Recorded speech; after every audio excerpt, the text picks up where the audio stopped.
फिर हम चल रीडिंग की बात करें। अच्छा, अब हमको ये पता होना चाहिए कि हम रीडिंग क्यों करते हैं। जब हम जो रीडिंग है मतलब उसे पढ़ते हैं, राइट? पढ़ने को मतलब इस टाइम कौन सा वाला पढ़ने बोल रहा हूँ, एक पढ़ना स्टडी, पढ़ना इसको स्टडी जब आप लिखते हो, पढ़ते हो, याद करते हो, स्कूल का वो एक रीडिंग। यहाँ पर रीडिंग की बात हो रही है जब आप मतलब ओरली बुक से देख के वर्ड्स पढ़ रहे हो, वो वाली पढ़ाई की बात हो रहा हूँ, ठीक है। सो जब रीडिंग की बात की जाती है, बस रीडिंग और राइटिंग तो सबको पता ही होगा, मैं भी क्या समझा रहा हूँ, ठीक है। सो जब आप रीडिंग की बात करो तो क्यों रीडिंग करो, क्या रीजन है उसके पीछे, कौन कौन से कारण हैं जिनके पीछे जिन कारणों की वजह से हम रीडिंग करते हैं। सो ये कुछ कारण है मैंने आपको लाए, आई होप कि आपको पसंद आएंगे। और आप कुछ आप अपने से लिख सकते हो, अगर आपको और कुछ पता है तो आप कमेंट में लिखिए, हम भी पढ़ेंगे कि कौन कौन से रीजन हैं जिनकी वजह से हमको रीडिंग करनी पड़ती है। ओके, सो देख लेते हैं, एक मिनट। अच्छा, सो कौन कौन से कारण है। When we want information for some purpose or because we are curious to know about something topic and answer a question or such। अच्छा, for एक मिनट।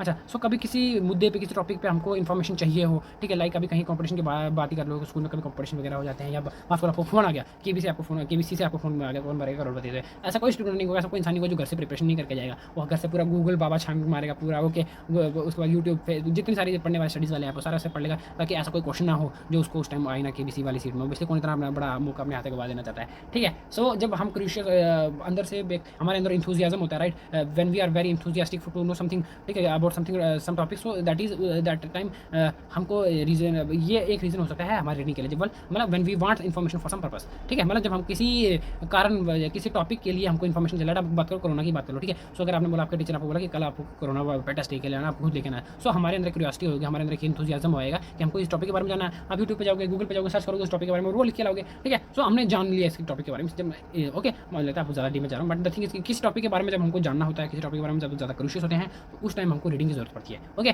सो फर्स्ट रीजन था ये। सेकंड रीजन कौन सा है जब रीडिंग करने का, we need instruction in order to perform some tasks in our workplace or in our daily life, to know what is has appliances on the work as model airplanes। अच्छा, we instead of news for making, अच्छा, so sometimes हमको कुछ functions जो है उनको perform करने के लिए कुछ इंस्ट्रक्शंस चाहिए होती हैं। अब इंस्ट्रक्शन तो अभी हमको पता ही है, जो सबसे बड़ी इंस्ट्रक्शन वैसे मैगी की है। जब आप कोई मैगी लाता है, जो बिल्कुल नया बिगनर होता है हॉस्टल में, ओके, या फिर जो नया एस्पिरेंट होता है, जो स्टूडेंट जब एस्पिरेंट बन जाता है किसी, जब उसकी कॉम्पिटेटिव ज़माना आता है, तो उसको पता है सबसे बड़े उसका साथी कौन होता है। सबसे बड़े साथी तो आज के टाइम पे कॉम्पिटेटिव ज़माने के बच्चों की दो ही है, that is coffee and second is Maggi. और हम जब हम बिल्कुल बच्चे थे तो हमको मैगी के पीछे, अब उसे पता है मैगी में बड़े ज़्यादा सहमति बढ़ती है, उसके पीछे जो इंस्ट्रक्शंस लिखी होती हैं हमको वो पढ़ते हैं कि पहले उसको खोलिए, पानी गर्म कीजिए, उसके बाद उसमें मसाले डालिए, फिर उसमें मैगी डालिए वगैरह वगैरह। सो कुछ कहीं, या फिर आप नोटिस बोर्ड की बात करो, आप कहीं गए हो तो अगर आप एग्जामिनेशन हॉल की बात करो तो आप वहाँ पर जाते हो, उसमें नोटिस भी लिखा जाता है कि बच्चे के अंदर ये ले जाना बिल्कुल अलाउड नहीं है, अगर बच्चे का कुछ जो सामान बनता है वो खुद जिम्मेदार है, ठीक है। ये चीज़ें हैं, ये दूसरा कारण है जिसकी वजह से हमको रीडिंग करना। बच्चे को रीडिंग करनी आती है तभी वो पढ़ेगा ना, तो वो नोटिस पढ़ पाएगा, ओके। उसके बाद क्या है, when we want to keep in touch with our friends through message and understand official correspondence, like अब बात करें आज के अंदर फेसबुक इंस्टाग्राम चल रहा है, ठीक है, hashtag chill, hashtag going with my friends, like okay. जब आपको पढ़ना आएगा तभी आप ये सारी चीज़ें पढ़ पाओगे, ओके। जब आप चैटिंग कर रहे हो अपने फ्रेंड के साथ, वो जब आपको पढ़ना आएगा, जब आपको कोई दोस्त लिख रहा है कुछ, तो तब आप पढ़ पाओगे, ठीक है, तभी आपकी कन्वर्सेशन हो पाएगी, ठीक है। सो उसके लिए भी आपको रीडिंग आनी चाहिए, रीडिंग आई तो तभी आप पढ़ पाओगे, और तभी जब पढ़ पाओगे तो तभी कुछ सेंड कर पाओगे, रिटर्न आएगा, ठीक है। उसके बाद ये रीज़न भी हो गया। उसके बाद we want to know when और where something will take place और what is available, time table, programme, announcement, notice. देखो मतलब वही मैंने आपको बताया कि जब हमको पता होना चाहिए, लाइट का हमको कुछ पता, तो हम जानेंगे कि हम सबसे पहले बात इग्नोर की साइट पे जाएंगे, अगर हमको पता होना चाहिए, पढ़ना पड़ेगा हमारी डेट शीट कब है, हॉल टिकट कैसे डाउनलोड करना है वगैरह वगैरह। अगर आपको ये चीज़ वैसे भी कोई डाउनलोड, मैं आपको अगली वीडियो में बताऊंगा, ठीक है। चलो, सो जब हम किसी चीज़ के बाद नोटिस बात करें या फिर अनाउंसमेंट होती है, प्रोग्राम्स होते हैं, सो जब स्कूल में आते हैं तो प्रोग्राम होने वाला है, क्रिकेट मैच होने वाला है, जो बच्चे इंटरेस्टेड हैं तो अपना नाम लिखवा दें। तो बाहर एक लिस्ट लगी होती है और उसमें बताया जाता है कि इस रूम में ये इस चीज़ के बच्चों के नाम लिखने वाले हैं, इस रूम में ये इस चीज़ की सिलेक्शन हो रही है, तो आप वहाँ पर आ सकते हो। सो बेसिकली वो एक रीज़न बन जाता है कि हमको जहाँ पर रीडिंग आनी चाहिए। अब रीडिंग आएगी तो तभी हम पढ़ पाएंगे कि कहाँ पर क्या जाना है, ठीक है। सो ये रीज़न भी हो गया। ओके, सो नेक्स्ट पॉइंट क्या है, when we want to know what is happening और has happen from magazines, newspaper, reports. Obviously जब कोई कहीं पे घटना करती है, दुर्घटना करती है, या फिर किसी चीज़ के बारे में हमको इन्फॉर्मेशन चाहिए होती है, हम कहाँ से देखते हैं, न्यूज़पेपर से देखते हैं, मैगजीन से देखते हैं, ताकि हमको पता लगे कहाँ पर क्या हुआ है। सो ये पर्पस भी है रीडिंग का, okay. When we want to play new games, do a puzzle, act in a play और do something other activity which is pleasant, amusing and enjoyable, okay. जब हम लेट कोई गेम गए, आप प्ले स्टेशन गए हो, अगर आपको पढ़ना आता होगा, अगर आपको पढ़ना आता तो जो, या फिर जब आप लेट फ़ोन यूज़ करते हो गेम चलाने के लिए, तो आपको पता होता है कि इस ऑप्शन पर दबा के हमको ये मिलेगा, इस ऑप्शन पर टैप करके ये स्क्रीन आगे आएगी, ये न्यू स्क्रीन खुलेगी, न्यू होम पेज खुलेगा, जिससे हमको मुझे पता कि क्या क्या करना है। ऑब्वियसली अगर आपको रीडिंग करनी आएगी तब पढ़ना आएगा, तभी आप वो कर पाओगे, ओके।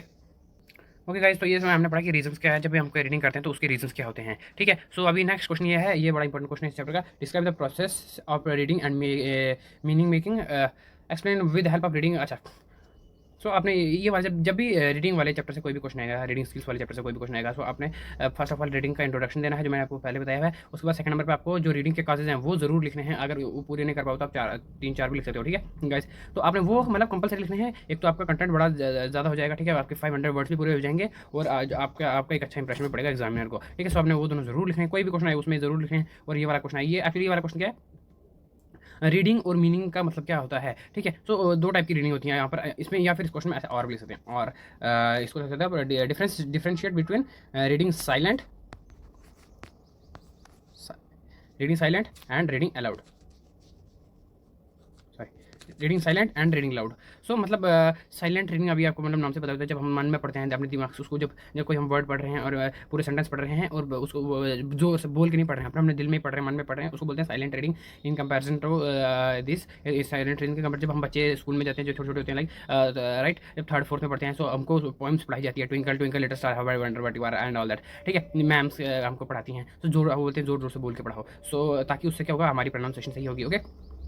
सो आई थिंक जो है reading loud is more profitable than more fruitful than reading silent. But जब हम 5th-6th क्लास स्टेज पार कर देते हैं, जब हमको वर्ड का मतलब पता लगना स्टार्ट कर देता है, वर्ड सेंटेंस पढ़ना अच्छे से आ जाता है, उनकी समझ होना स्टार्ट हो जाती है, सो हम रीडिंग लाउड के कंपेरिजन में साइलेंट रीडिंग प्रेफर करते हैं, ठीक है। सो ये मैंने आपको बेसिक बता दिया है, वो अभी आगे क्वेश्चन में भी आने वाला है, ताकि मैंने आपका वैसे कंसेप्ट भी जो है बेसिक पहले क्लियर कर दिया। तो देखते हैं क्या, to understand the process of reading we have to differentiate between two reading for meaning, that is silent reading and reading aloud. So यहाँ पर इस चैप्टर वाले क्वेश्चन से one of the most important question ये आएगा ही आएगा, what is the difference between reading silent and reading aloud, ठीक है। सो साइलेंट रीडिंग और लाउड में क्या फ़र्क है, या फिर ये इस फॉर्म में क्वेश्चन आ सकता है, तो क्वेश्चन किसी भी फॉर्म में आ रहा है, ओके। सो अपने ये लिखना है इसमें, बेसिक्स में हमने सिर्फ साइलेंट रीडिंग और लाउड रीडिंग के बारे में डिफरेंस देखना है कि क्या क्या होते हैं। सो जरूरी नहीं कि आप इधर लिखो साइलेंट रीडिंग और ऐसे बीच में लाइन मारो ऐसे लंबी, और रीडिंग लाउड, ठीक है, जो हम 5th-6th टाइम पे कर रहे थे। अब ऐसा नहीं, जब जैसे जैसे हमारी क्लास बड़ी हो जाएगी तो is need to be majority. So हम यहाँ पर ऐसे करते हैं, लाइक अभी देखो मैं फर्स्ट आया साइलेंट रीडिंग, ठीक है। सो हमने साइलेंट रीडिंग को अंडरलाइन किया और उसके बारे में पैराग्राफ लिखे, ठीक है, 1 2 3 पैराग्राफ लिख दिया। उसके बाद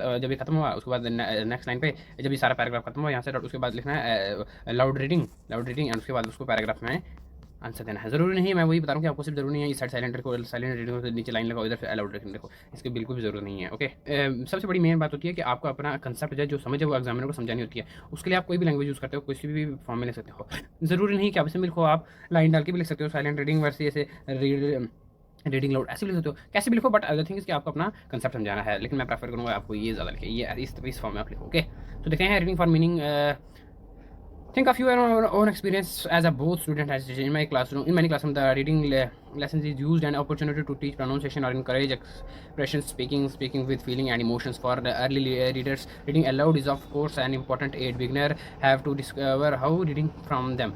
But the early reading stage does not long. Normally 2 or 3 years at the most. Do children have read aloud after? So यहाँ पर बता रहे हैं कि रीडिंग हमारे लिए क्यों ज़रूरी है। हम सबको पता ही है कि अगर रिलेट कर लो, अगर आप एक क्लास जो उनके टीचर हो या फिर एक स्टूडेंट ही हो, तो आपकी लाइफ में आपके अलग अलग टाइम पे अलग अलग फंक्शंस परफॉर्म करोगे, ठीक है। जब आप स्टूडेंट होते हो, ठीक है, सो एज ए टीचर वो जो टीचर्स होते हैं आपको एनकरेज करते हैं पढ़ने के लिए, आपको रीडिंग करने के लिए एनकरेज करते हैं, समझाते हैं, वो हमारी लाइफ में एक उस टाइम हमको से बर्डन फील होता है, बट दो थिंग इसको हमारी लाइफ एक उस टाइम अपॉर्चुनिटी होती है कि अगर हम वो स्किल सीख लें, रीडिंग करने का स्किल सीख लें, तो आगे जाके हमको बहुत ज़्यादा काम आएगा, आगे जाके बहुत ज़्यादा फायदेमंद होगा एज कम्पेरिजन टू नहीं रीडिंग करने के लिए। जो हम बचते हैं, सब भाई जो बच्चे काफ़ी बचते हैं, बार बार पीछे छुप जाते हैं नहीं पढ़ने से, उनको आगे जाके काफ़ी प्रॉब्लम फेस करनी पड़ती है, ओके। सो रीडिंग जो है वो काफ़ी ज़्यादा इंपॉर्टेंट है अर्ली स्टेज में ही, बट द थिंग इसकी वजह से मैंने आपको पहले बताया कि 2 या 3 साल के उम्र तक ही ज़्यादा प्रेशर दिया जाता है बच्चों को रीडिंग करने पे, दैट इज़ सॉरी 2 या 3 साल, 3rd या 4th तक ही 3rd या 4th तक ही बच्चों को प्रेशर किया जाता है रीडिंग स्किल सीखने के लिए। बट मुझे लगता है कि कहीं ना कहीं ये 5th-6th तक होना चाहिए, ताकि वहाँ तक जब बच्चे की समझ आ जाए और वो जाए, तो तब तक उसको रीडिंग 5th-6th तक उसको मतलब कॉन्टिन्यूसली रीडिंग करवानी चाहिए क्लासरूम में, प्रेयर वगैरह में और हर जगह पे,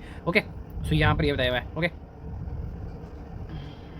देखो यहाँ पर बड़ी अच्छी लाइन लिखी है, for most of us once we have passed the early reading stage, reading aloud is not an activity we engage in outside the classroom unless of course we are actors, actresses or newspaper readers. Teachers probably use this technique to students quite a lot, but how much do they use it outside their job, and how many of the students are going to need this skill in daily life? Okay. So यहाँ पर basic introduction दिया आपको reading के बारे में कि जब students, जैसे हमने आपको पहले बताया कि जब 5th स्टेज आप पार कर देते तो वो ऑलमोस्ट 10th तक हर बच्चा लोअर लेवल पे मतलब नॉर्मली बच्चा इंडिपेंडेंट होता है, क्योंकि मतलब बच्चे ज़्यादा आना स्टार्ट कर देते हैं, ठीक है। तो बच्चे पे इतना ज़्यादा प्रेशर नहीं डालते हैं कि आप ज़ोर से पढ़िए या फिर सुनाइए आके आगे जो बच्चा वॉलंटियरली होगा तो वो आगे जाकर टीचर के पास हर चीज़ करेगा तो उसको काफ़ी ज़्यादा हेल्पफुल मिलेगा। बट जो मैंने आपसे बताया कि कुछ बच्चे जो हैं शायद उनका बेसिक से स्टार्टिंग से इतना बेसिक अच्छा नहीं होता, सो वो पढ़ने से डरते हैं। ठीक है, सो ऐसा बिल्कुल भी नहीं करना चाहिए। हमको पूरी अपनी जान लगा देनी चाहिए, क्योंकि सीख देखो हम बोलते हैं ना कि जब बच्चा छोटा है तभी सीख पाएगा जितना सिखाओ, क्योंकि बाद में नहीं, जैसे जैसे बच्चे बड़ा हो जाता है वो, इसलिए बात सही है कि उसकी जो लर्निंग कैपेसिटी है वो खत्म होती जाती है। ठीक है, तो टीचर का काम है हमको सिखाना, वो हमको करा देता है। बट द थिंग इसकी जब हम आउटसाइड ऑफ क्लासरूम, हम क्लासरूम के बाहर होते हैं, हम क्लासरूम के बाहर मतलब जब हम 5th 6 7 6 के स्टेज जब पार कर देते हैं, उसके बाद क्या हम अपनी जॉब लेवल पे या फिर कोई और ऑल एक्टिविटी जब अभी हमारे कुछ आए, या आज के टाइम पे जैसे अभी आप बीए कर रहे हो तो आज के टाइम पे आप रीडिंग अलाउड रीडिंग नहीं करोगे। जैसे लाइक मैं आपके सामने भी अलाउड रीडिंग करूँ क्योंकि मैं आपको समझा रहा हूँ, राइट। अगर इसी कंपेरिजन में मैं अपने बुक पढ़ूंगा नॉर्मल तो मैं अलाउड रीडिंग नहीं करूँगा, क्योंकि मैंने वो स्टेज पार कर दी है। सो ये मैक्सिमम 95% यही होता है कि जब एक बच्चा उस स्टेज को क्रॉस कर देता है, अर्ली स्टेज को, प्राइमरी स्टेज को, तो वो साइलेंट रीडिंग करना प्रेफर करता है। ठीक है, ओके गाइस, सो ये काफ़ी एक और क्वेश्चन आ गया, इंपॉर्टेंट है। What are the characteristic of reading, what do you understand by efficient reader. तो रीडिंग की कैरेक्टरिस्टिक्स क्या है और एफिशिएंट रीडर क्या होता है, ये भी काफ़ी ज़्यादा इंपॉर्टेंट क्वेश्चन मुझे लगता आएगा। सो ये इस बात इसको भी एक बार देख लेते हैं हम। Efficient reading in a very early stage of reading instructions. Teachers are generally concerned with developing the mechanical reading skills, but as soon as they know that their student have these basic skills, they should move on quickly as possible as developing of the cognitive skills in students associated with the different types of reading activity. If this kind of work is begun at the elementary level, students are more likely to become efficient readers. So यहाँ पर एक थोड़ा सा level पे criticise किया गया है schools को अकॉर्डिंग टू मी। और ये बात कहीं हद तक सही है। जब हम बात करते हैं, ऑब्वियसली मैं क्रिटिसाइज करना नहीं चाहता, लेकिन मुझे आई थिंक वो, क्योंकि अब जब बात करो गांव के स्कूल्स की या फिर सरकारी स्कूल, अब नॉट सरकारी स्कूल एवरीवेयर, जब आप बात करो अर्बन स्कूल के लेवल पे, तो अर्बन स्कूल में जो अर्बन लेवल पे जो सरकारी स्कूल है वो काफ़ी अच्छे थे, क्योंकि ऑब्वियसली वहीं हर मंथ में या फिर वीक्स में कोई ना कोई विजिट होती है। सो बच्चों पर अच्छा इम्पैक्ट डालने के लिए मतलब जो टीचर भी होते हैं काफ़ी ज़्यादा अलर्ट रहते हैं। बट एज कम्पेयर जो गाँव में जो हिली एरिया है, वहाँ पर जो गाँव है, जहाँ पर जो स्कूल है, उनका स्कूल की काफ़ी ज़्यादा बुरी कंडीशन है। वहाँ पर इतना ज़्यादा अलर्टनेस नहीं दी जाती स्टूडेंट को। मतलब मैक्सिमम हर एक टीचर का यही होता है कि आप एक बच्चे को स्टेज पार कर दो, that is 3rd and 4th, and बस मतलब काम छूट जाए। नॉट मैं पूरी तरह से हर एक टीचर को क्रिटिसाइज कर रहा हूँ, नॉट वो, बट ऐसा लगता है कि मतलब कोई अपनी तरफ से एफिशिएंटली वो नहीं डालता, कि दबाव नहीं डालता कि नहीं आपको और नहीं करनी चाहिए। दैट इज 3rd अगर क्लास पास होगी, 4th क्लास पास होगी, तो मतलब आ गया रीडिंग, अब करो नहीं करो आपकी मर्जी। लाइक जैसे 10th क्लास के बाद होता है कि जब बच्चा स्टूडेंट 11th में आर्ट्स में मेडिकल नॉन मेडिकल चल लेता है। सो इतने ज़्यादा बच्चे होते हैं हर स्कूल से, मतलब उसके आसपास के जो स्कूल है आ जाता है, क्योंकि हाई सेकेंडरी स्कूल मतलब गाँव में एक ही होता है। ठीक है, सो इतने ज़्यादा बच्चे होते हैं तो क्लासेस बंक होती हैं, किसी को फर्क नहीं पड़ता, आओ नहीं आओ, अटेंडेंस करो नहीं करो, सब कोई मतलब ऐसे फिक्र नहीं होती है। सो यही है, जब टीचर एक अर्ली स्टेज, जब बच्चा अर्ली स्टेज पार कर देता है तो उस पर कोई ना बर्डन डालता है, ना टीचर की तरफ से, ना वो कि आप करो या नहीं करो, आपकी अपनी मर्जी है। ओके, उसके कंपैरिजन में हमको उस बच्चे को मोटिवेट करना चाहिए, वो करना चाहिए, और ताकि वो पढ़ने की स्किल और डेवलप कर सके। ना कि मैं आपको बता दूं कि ना कि 5th 6th स्किल, बट बाकी उसके अलावा 5th 6th के अलावा भी हमको आज के टाइम तक भी हमको रीडिंग लाउड की टेक्निक को अपनाना चाहिए, ताकि ये हमारे लिए बहुत ज़्यादा हेल्पफुल करती है इंस्टेड ऑफ रीडिंग साइलेंट। ठीक है, सो ये था नॉर्मल इंट्रेक्शन की कैरेक्टरिस्टिक्स। अब हम इसके थोड़े कैरेक्टरिस्टिक्स भी देख लेते हैं कि रीडिंग के कैरेक्टरिस्टिक्स कौन कौन से हैं। ओके, सबसे पहला कैरेक्टरिस्टिक कौन सा है, इफेक्टिव रीडिंग। इफेक्टिव रीडिंग देखते हैं, it also involves the information that we develop schema makes possible when we read our eyes take in whole phrase at the time which we are meaningful, they do not move from word to word in a straight line but move backward and forward over the text we will understand with this if we do a simple exercise. Try to cover text with a piece of paper and read it literally word by word. Move the paper along the text, revealing only the one word each time. We will find that it is almost impossible to read and understand the text in way. अच्छा, so यहाँ पर normal characteristic बताया है कि reading का एक characteristic क्या है, वो इफेक्टिव होती है। रीडिंग करना एक इफेक्टिव है। क्यों इफेक्टिव है? अभी मैं आपके सामने बात कर रहा हूँ, आपके सामने जब पढ़ता हूँ, देखो पढ़ने को तो मैं ऐसे भी बता दूँ आपको, ठीक है, बट द थिंग इज़ कि मुझे ये आपके लिए स्लाइड्स यहाँ पर क्यों लानी पड़ती है, ताकि आप यहाँ से देख के यहाँ से उतार लो, या फिर आप भी कुछ देख लो, क्योंकि मैं जब मैं बोलूँगा शायद स्पीड में, तो ऐसे बिना उसके भी बोलूँगा। एक मिनट, जैसे कि लेट हो लो, अभी यहाँ पर है, मैं यहाँ पर बोलना factor is one of the most important thing is that it should be always very important in the early stage of every student. So like बड़े ज़्यादा बंदों को समझ नहीं आएगा, क्योंकि ना मेरे पास इधर कुछ है, ना मेरे पास इधर रिटन कंटेंट है जो उसको देख पाएगा, ठीक है, ना मेरे पास कुछ है जो वो देख पाएगा। सो ना वो समझ पाएगा, कुछ भी वो अंडरस्टैंड जो है वो नहीं कर पाएगा। सो ये काफ़ी ज़्यादा इंपॉर्टेंट हो जाता है, काफ़ी ज़्यादा मुश्किल हो जाता है उसके लिए। बट एज कंपेरिजन टू इसी के कंपेरिजन अगर मैं यहाँ से इस स्लाइड से पढ़ के बोलूँगा और इस स्लाइड से उसको समझाऊंगा, सो पिछले के कंपैरिजन में जो व्यूवर है उसको काफ़ी ज़्यादा अच्छे से समझ आएगा। ओके, सो इसलिए जो है रीडिंग इफेक्टिव, रीडिंग इसलिए इफेक्टिव है क्योंकि जो हम देखते हैं और जो हम पढ़ते हैं वो ज़्यादा काफ़ी ज़्यादा इंपॉर्टेंट होता है। बट द थिंग इज़ कि जब हम देख के पढ़ रहे हैं तो उसके हमको समझ भी होनी चाहिए। सो जब हम लेट कर ले, अभी एक वर्ड टू वर्ड मैं नहीं आपको पढ़ के, अगर एक वर्ड पढ़ूंगा तो मतलब काफ़ी ज़्यादा मुश्किल हो जाएगा और हर बंदे को, लेकिन इट एंड आल्सो इन्वॉल्व। सो जब हम बात करते हैं ना अर्ली रीडिंग के बाद की, राइट, प्राइमरी रीडिंग के बाद की, जब बंदा साइलेंट रीडर बन जाता है, मतलब एक मैच्योर लेवल पे आ गया, सो उस टाइम वो इंसान पूरा एक सेंटेंस वर्ड वर्ड को नहीं देखा जाता कि वर्ड का मतलब क्या होता है, आल्सो का मतलब क्या होता है, इन्फॉर्मेशन का मतलब क्या होता है, इन्फॉर्मेशन नहीं, वो एक पूरा सेंटेंस को पकड़ेगा, एक पैराग्राफ को पढ़ेगा। जैसे मैं पढ़ता हूँ, मैं पूरा एक पैराग्राफ पढ़ता हूँ आपके सामने, फिर उसका आपको मतलब समझाता हूँ अपनी लैंग्वेज में, आपकी सिंपल लैंग्वेज में, जो आपको समझ आ जाए। ओके, सो अगर आप वर्ड टू वर्ड ले लो, लेट कर लो, तो अभी यहाँ पर एक पेज ये है। ओके, जैसे अभी ले देखो, it involve sensing of the information that the well developed है ना, डेवलप्ड के आगे यहाँ स्कीमा है, यहाँ इसको नहीं पढ़ना। ओके, डेवलप्ड के आगे जो यहाँ पर स्कीमा मेक्स पॉसिबल, इसको नहीं पढ़ना। आप डेवलप्ड के आगे नेक्स्ट वाला पेज पढ़ दो। It involves the checking of the information that was developed, reading involves complex cognitive skills, reader do not merely decode the message, and ऐसे अगर करते जाओगे, हर पेज की फर्स्ट वाली लाइन पढ़ते जाओगे, तो आपको बिल्कुल भी मतलब समझ नहीं आएगा, ये आपके लिए समझना बिल्कुल पॉसिबल हो जाएगा। क्यों? क्योंकि आप एक स्टेज से दूसरे स्टेज पे जा रहे हो, मतलब एक पेज से दूसरे पेज पे जा रहे हो, दो लाइनों के बीच में जा रहे हो, जो जिनका बीच में कोई तालमेल ही नहीं है। जो मैंने आपको वैसे कल बताया कि दैट इज क्रोनोलॉजिकल ऑर्डर बहुत ज़्यादा इंपॉर्टेंट होता है, कि आप क्या पढ़ रहे हो उसकी पिछली वाली लाइन से मिलना चाहिए, तभी उसका मतलब निकलता है कुछ। ओके, अभी हम आगे भी देखेंगे कि इसका करैक्टर में भी आया था कि हमको पता होना चाहिए कि मतलब हम क्या बोल रहे हैं, उनको मतलब निकल, रीडिंग करना आसान है, लेकिन उसका मतलब जो है वो मैच करना बड़ा ज़्यादा मुश्किल होता है। ठीक है, सो यहाँ पर नॉर्मल इतना बताया कि हम जो है effective reading characteristic of reading में से एक इफेक्टिव रीडिंग वाला करैक्टर इसलिए इफेक्टिव रीडिंग वाला करैक्टर इसलिए आता है कि जब भी हम पढ़ते हैं, सो एक पैराग्राफ वाइज पढ़ते हैं, जिसका हमको मतलब पूरा मतलब पता होता है, वर्ड टू वर्ड नहीं पढ़ते हैं। और बिल्कुल जो अगर हम वर्ड टू वर्ड पढ़ेंगे तो ऑब्वियसली हमको मतलब समझना बड़ा ज़्यादा काफ़ी ना इम्पॉसिबल हो जाएगा। ओके, ओके, सो नेक्स्ट क्या है, रीडिंग इज टेक्स्ट बेस्ड। जो है ऑब्वियसली जब हम कोई रीडिंग कर रहे हैं, जो हम कोई सेंटेंस पढ़ रहे हैं, वो एक टेक्स्ट पे बेस्ड होता है, वो किसी चीज़ पे बेस्ड होता है, वो एक किसी पैराग्राफ के बेस पे होता है, राइट। अभी हम किसके बारे में बात कर रहे हैं, रीडिंग के बारे में बात करें। सो जो लेट को अभी मैं इधर कोई भी रीडिंग करूँ, that is why reading is important. लेट को अभी ये क्वेश्चन है। सो इस क्वेश्चन में हमको हम सभी को पता है कि सबसे ज़्यादा क्या आने वाला है, क्या आगे कंटेंट आने वाला है। एज्यूम कर सकते हैं कि किसके बारे में, दैट इज ऑल ओवर जो भी हम आगे कंटेंट पढ़ेंगे वो किसके बारे में आने वाला है, वो आएगा रीडिंग के बारे में। बट अगर हम यहाँ पर ये लाइन लिखते हैं, एक Himachal Pradesh is one of important state of India and United Nation is very good and USSR is termed as union soviet of social republic. So मतलब देखो, इन सभी लाइन को हमने पढ़ तो लिया, लेकिन इन सभी का बिल्कुल भी मतलब नहीं है एक दूसरे के साथ, मतलब हम क्या बोल रहे हैं कोई समझ नहीं आएगी, राइट। हम हर एक सेंटेंस अलग बोल रहे हैं, जो कि अभी मैं आपको एग्जाम्पल देने वाला हूँ। सो जब भी हम कोई रीडिंग करते हैं, वो एक टेक्स्ट बेस होता है, किसी चीज़ के ऊपर बेस्ड होता है। ओके, तो लेते देखो, द माइंड ऑफ थिंकर में वर्क इन मैनी वेज।